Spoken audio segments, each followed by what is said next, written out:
সর্দি কাশিতে ভুগছেন? অ্যান্টিবায়োটিকের থেকে ঘরোয়া পদ্ধতিতে সর্দি কাশির চিকিৎসা বেশ কার্যকর। হ্যালো বন্ধুরা, আশা করি সবাই বেশ ভালো আছেন।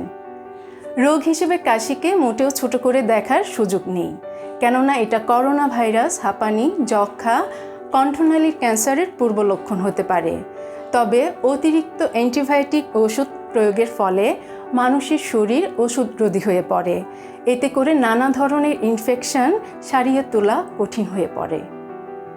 কাশি হওয়ার পূর্বে গলার ভিতরে চুলকানি, বুকে ব্যথা এবং নাক দিয়ে পানি পড়তে পারে। এর জন্য বিভিন্ন ধরনের অ্যান্টিবায়োটিক সিরাপ না খেয়ে কাশির প্রাকৃতিক ওষুধ খেতে পারেন, কারণ এর কোনো পার্শ্ব প্রতিক্রিয়া নেই।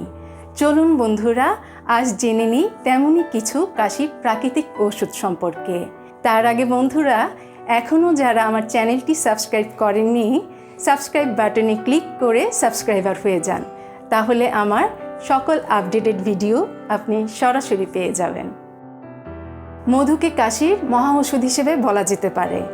বিভিন্ন গবেষণায় বলা হয় কখনো কখনো মধু কাশিরোধী ওষুধগুলোর চেয়ে বেশ ভালো কাজ করে। 1 গ্লাস পানিতে 1 চা চামচ গোলমরিচের গুঁড়া এবং 1 টেবিল চামচ মধু খুব ভালো করে মিশিয়ে নিন। এক্ষেত্রে হালকা গরম পানি ব্যবহার করতে পারেন।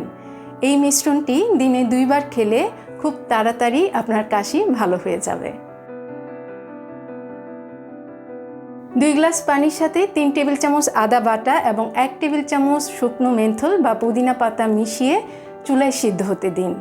পানি ফুটে ওঠার পর যতক্ষণ পর্যন্ত তা ঘন না হবে ততক্ষণ হালকা জালে চুলায় রাখুন। পানি অর্ধেক হয়ে আসলে তা চুলা থেকে নামিয়ে ঠান্ডা হতে দিন। এবার ঠান্ডা পানিতে 1 কাপ মধু মিশিয়ে খুব ভালো করে নাড়ুন। 3 ঘন্টা পর পর 1 টেবিল চামচ করে এই ওষুধ খেতে পারেন, আর ওষুধটি ঠান্ডা এবং শুষ্ক স্থানে রাখুন। খুসখুসে কাশি দূর করার জন্য গরম দুধের সঙ্গে 2 টেবিল চামচ মধু মিশিয়ে পান করুন। এতে কাশির কারণে বারবার বুকের ব্যথাও ভালো হয়ে যাবে। কাশির জন্য দিনে 3 বার 1 টেবিল চামচ করে কাঁচা মধু খান। কাশির জন্য রাতে ঘুমাতে সমস্যা হলে শোয়ার আগে 1 টেবিল চামচ মধু খান, আর বাচ্চা হলে তাদের জন্য 1 চা চামচ করে খেতে দিন। সর্দি কাশি ভালো করার প্রাকৃতিক ওষুধগুলো কোনো রকম পার্শ্ব প্রতিক্রিয়া ছাড়াই কফ কাশি দূর করতে সক্ষম।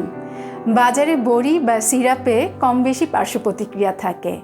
তবে আপনার যদি টানা 2 সপ্তাহের বেশি কফ কাশি থেকে থাকে তাহলে দ্রুত চিকিৎসকের পরামর্শ নিন। আজকের মতো বিদায় নিচ্ছি। সুস্থ থাকুন।